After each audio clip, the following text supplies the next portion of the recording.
Prince fallen in Borewell. The kingdom of Velisara basked in eternal spring, its lush meadows and silver streams a symbol of abundance. At its heart stood the grand palace of King Alaric, where life brimmed with joy and ease, until a single dreadful day.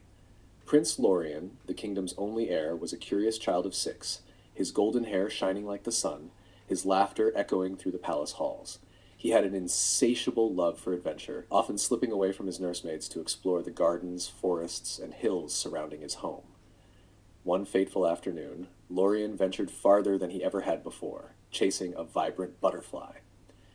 In his eagerness, he ran across an overgrown field where workers had once been digging bore wells to expand the kingdom's water supply. Unbeknownst to him, one bore well lay abandoned and uncovered. Suddenly, the earth beneath his tiny feet gave way. He screamed as he fell into the narrow, dark shaft, his voice fading into silence.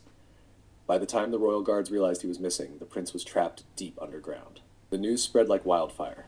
The kingdom of Velisara erupted into chaos as villagers, nobles, and merchants alike abandoned their duties to help. The Borewell was narrow, barely wider than a grown man's shoulders, and the prince was trapped 20 feet below the surface.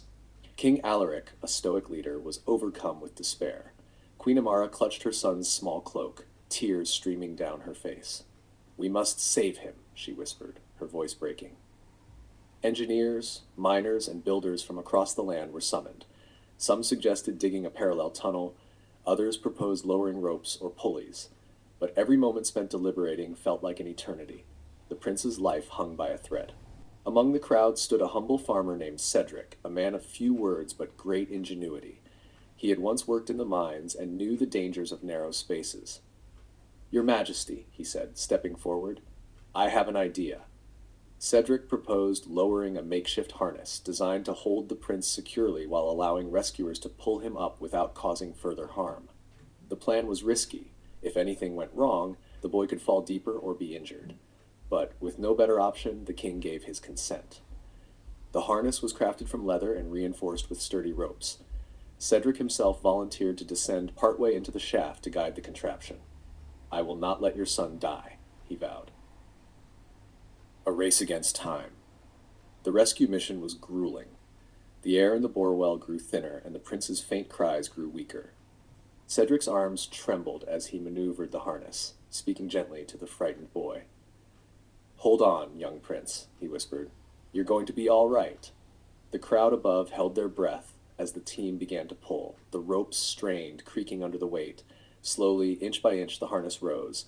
When Lorien's small, dirt-covered face finally emerged, a collective cheer erupted. The queen rushed forward, gathering her son into her arms, sobbing with relief. The king clasped Cedric's hands, his voice thick with emotion. "You have saved my boy. You are a hero to this kingdom." In the days that followed, the king ordered every abandoned borewell in the land to be sealed, ensuring such a tragedy would never occur again. Cedric was knighted, his bravery celebrated in songs and stories. As for Prince Lorien, the experience left a lasting mark. No longer the reckless child he once was, he grew into a thoughtful and compassionate leader, carrying with him the memory of the farmer who risked his life to save him. And so, the tale of the prince fallen in Borewell became a legend, a reminder of courage, community, and the power of hope in the darkest of times.